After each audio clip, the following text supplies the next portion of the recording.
Hei og velkommen til Ølprat, podcasten som serverer ølkunnskap og entusiasme rett i øret ditt. Mitt navn er Nidar, og i dag så sitter jeg her med Becky Kean. Thank you for taking the time to talk with us today. Yeah, thank you. You're welcome. Thanks for having me. Yeah. Can you give us a little bit of context of who you are and where you're coming from? Sure. So I'm Becky. I'm from Nirvana Brewery. We're based in London, in East London, and we're a family business. So me and my brother started the brewery for our dad. Yeah. And what makes you special is that you only do alcohol-free beer. That's right. Yeah.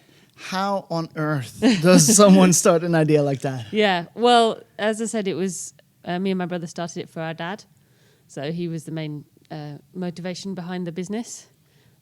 He can't drink anymore, so he used to drink a lot and used to be an alcoholic, and he decided to turn his life around. And we were so proud of him, and it was great. But as a beer lover and beer loving family, it was really sad to see him drinking these alcohol-free beers that he just didn't like. He did it. It was part of his recovery. Still enjoying an alcohol-free beer, but really he wanted some proper ales, and not just lagers and things. So that was kind of why we started. How did he? Because it's a pretty powerful story. How did he react when you said you were going to do that?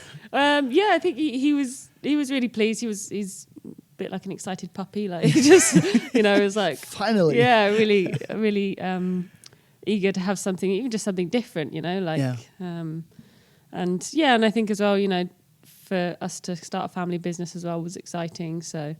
He was very excited. Yeah. Well, a lot of things have happened in the alcohol-free category. I remember just like 5-6 years ago, everybody talked about the development of alcohol-free, especially in countries like Spain and Portugal, like really on the rise for young people. Started seeing some of the microbreweries experimenting a little bit more with alcohol-free beer, and even the big ones forced, I would say, to do the same thing. How was your process going? Well, going through that motion of starting an alcohol-free beer for you. How did you? Where do you start with something like that? Yeah, well, we did actually look to some of these other countries where we could see that alcohol-free beer was a bigger thing, especially in Germany. So my dad had some friends in Germany who always brought back some really nice alcohol-free beers. So that was where we started with our inspiration.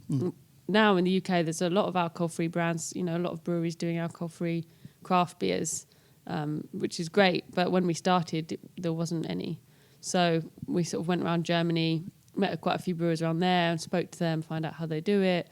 Our first beer that we launched was actually made in Germany. Yeah. And it still is today. But when we started Nirvana, we decided to sort of take our own approach and focus on doing craft ales. So around Germany, it was a lot of wheat beer and lager, and they were really good, but we wanted to do proper sort of IPA and pale ale. Yeah. And also the sort of equipment that they use in Germany, the de-alcoholizing equipment, we couldn't access in the UK. So not many, in fact, no breweries at that time had de-alcoholizing equipment. So we sort of had to start it from scratch and experiment with different techniques and find ways to brew the beers that we wanted. Yeah, without the alcohol. Yeah. So how can you take us through the process that you're doing? Because there are several different ways of doing de-alcoholized beers. But how is your process? Well, as you say, a lot of beers have been de-alcoholized, and it does work in some ways, but it also can leave a bit of an artificial taste, or the beer's been boiled, so all the flavors kind of gone a bit off. Yeah, so they decrease the pressure, right? And then they boil it on basically lower temperatures. Exactly, so it's a slightly more of a gentle boiling, so it retains a lot of the flavor, but it still gives it a bit of a strange taste in some cases. So we wanted to make it from scratch to be not forming alcohol. Okay. So that way we can use all the same ingredients and try and retain a lot of the freshness of the hops. And actually make it like a proper beer. So what we do is, as I say, we brew the beer just like you would any other craft beer. Yep. Still mash in and boil and leave it to ferment. But we just have to make quite a few tweaks along the way. So with the malt we use, we're careful about the amount of malt we use and the amount of sugar that we extract from the malt, so that the less sugar there is, the less there is to ferment. Yep. And then we also are very careful with the fermentation time and the yeast that we use. So we sort of been experimenting with new yeast to try and reduce the amount of alcohol that gets formed. Yeah, because previously you have stopped the fermentation before it started forming a lot of alcohol. Mm-hmm. So there is now newer strains that maybe don't create that much alcohol. Yeah, that's right. Yeah, and so this combination of these things can help us make a beer that's still a normal beer, but it just has very, very low fermentation. So how do you go about? Because you said that you had a lager made in Germany, but you wanted to focus on ales. And of course, you're located in London, in the UK, like I would say the ale capital of the world for many beer geeks. Yeah. How do you start the process of creating an alcohol-free portfolio? Like, what's your thought process of the styles that you chose? Well, our first one we started with was a pale ale. That was the main one that we wanted to get right, and for that you can experiment with lots of different hops to increase the flavour. So that seems like a sort of easy place to start. So yeah, we sort of did quite a few different brews to play around with that, and we started with our pale ale. But we also did a stout along the side of that because pale ale and stout weren't anything we had seen alcohol-free before. That's true. And with the stout, we were playing around with lots of different styles. It's quite difficult to get a real sort of heavy flavour that you would expect from a stout, but without having any alcohol, it's quite difficult. So yeah, that's true. Yeah, the amount of malts you have to use, and exactly. For sure the alcohol helps the body in a stout as well. And in that beer, you're not using hops in the same way to flavour the beer, so most of the flavour comes from the roasted malt. Yeah. I remember this is now 7-8 years ago.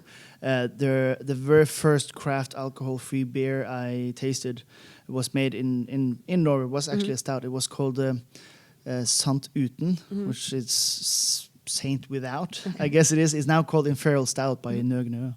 But it's a really interesting style. And what I like about your portfolio of alcohol-free beers is that it varies a lot in terms of its flavor. How do you see like restaurants using your beers in their menus? You can, I mean, a lot of our beers, because like you said, they're so different. A lot of the styles, they pair really well with different types of foods, just like you would with a normal craft beer. So, our stout, for example, can go really well with like a chocolate pudding or something like that. And I think that's the beauty of it, of having loads of different styles, is that if you're not drinking or can't drink alcohol, you only get one choice. Yeah. And you can't really, you don't want to pair the same beer with every single course in a restaurant. So that doesn't work very well. No. So, that's the beauty of having all these different flavours and different styles of beer. You can pair them with different foods and different courses in a restaurant. And you can start with the lighter ones and move to the darker ones, and just like you would with a regular craft beer. Do you think that there is any beer style that you can't make alcohol free? We're sort of trying to see if we can experiment with other styles.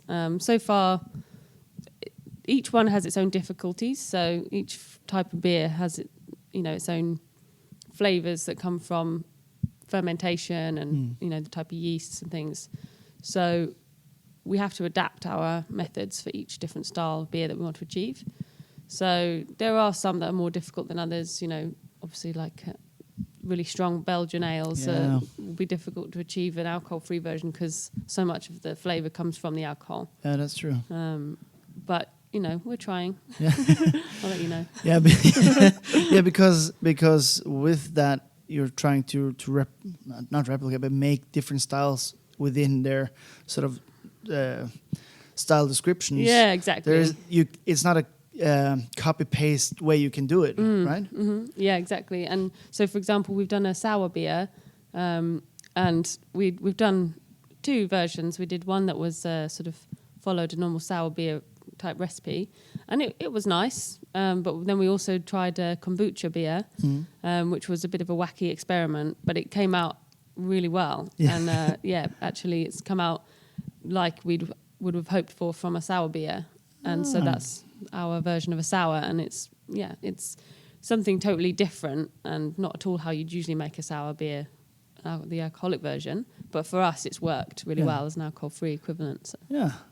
It's an interesting, like a hybrid of 2 styles. Yeah, exactly. It's a bit out there, a bit weird, but you know, you've got to be open-minded, and actually, it's a really good drink. So. Well, I think when someone is crazy enough to start a brewery only doing doing alcohol-free beer, I think that's you have to be open-minded to do that. Yeah. Where do you like? We don't have a crystal ball which can give us the definite answer of the future. But what do you see as the future for alcohol-free beer, not only as a trend but as a permanent product for the consumer? Yeah, I mean, I think it's I see really positive growth, and I think it will be here to stay. The difference between, you know, alcohol-free beer now versus alcohol-free beer sort of 20, 30 years ago is that actually it tastes much better now than it used to. So people actually want to drink it.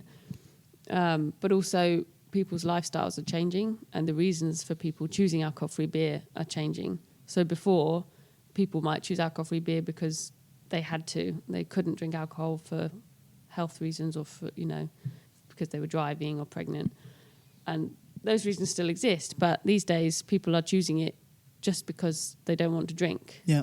And sometimes people are choosing it because they have been drinking and they just want to slow down a bit. You know, so it's not even like it's all or nothing. A lot of people will have it alongside their regular beer. Yeah. Same. I do the same thing. I might start with an alcohol-free beer and then have an alcoholic one, or vice versa. You know, it's sort of, we don't ever preach sobriety. We're not here to tell anyone to not drink. You know, my dad doesn't drink, but the rest of us still enjoy normal beers too. But we really enjoy alcohol-free beers as well. And it's just a way of cutting down or enjoying beer at any time of the day. You know? So I think that's kind of what makes this trend something that will last, because it's a positive choice for people's lives. I think that is a perfect point, because like you said, in the past, like when I took my education, you had to have alcohol-free beer because someone was forced to, either because, like you said, they couldn't because of health reasons, or they were driving, the designated driver or something. But now you see people actually choosing it because they want to, not because they have to. And it's a big change in the trends. Yeah, definitely. I think a lot of people love drinking alcohol, but then you don't love it so much the next day. Yeah. And, you know, so it's like you're always torn between, should I, shouldn't I? And actually sometimes having a really good alcohol-free beer just makes that choice a bit easier, because you're not missing out, really. You're not like, if I don't drink, then I can't enjoy a beer. You're like, well, I can just have a really good alcohol-free beer and then, you know, keep the party going. So. Yeah, that's true. All right, Becky, we ask every guest we have on the show this question because we really enjoy beer and food in combination. And then I'm just going to ask you, what would be your perfect food and beer pairing? Well, I love an Indian curry, so I'd definitely start with that. And I think I love all the different craft ales, but actually I would pair it with our lager. Yeah. Our lager's just, really clean and crisp and smooth, and it just goes so well with a proper spicy curry. Yeah, just fresh up the palate after the spices and everything.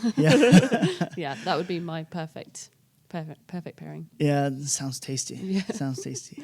All right, Becky, well, thank you very much for taking the time to talk to us. No problem, thank you for having me. Og for alle dere som hører på, må dere huske å klikke like og subscribe og alt der. Dere vet hvordan det går, og så får dere huske til neste gang at gode folk fortjener godt øl.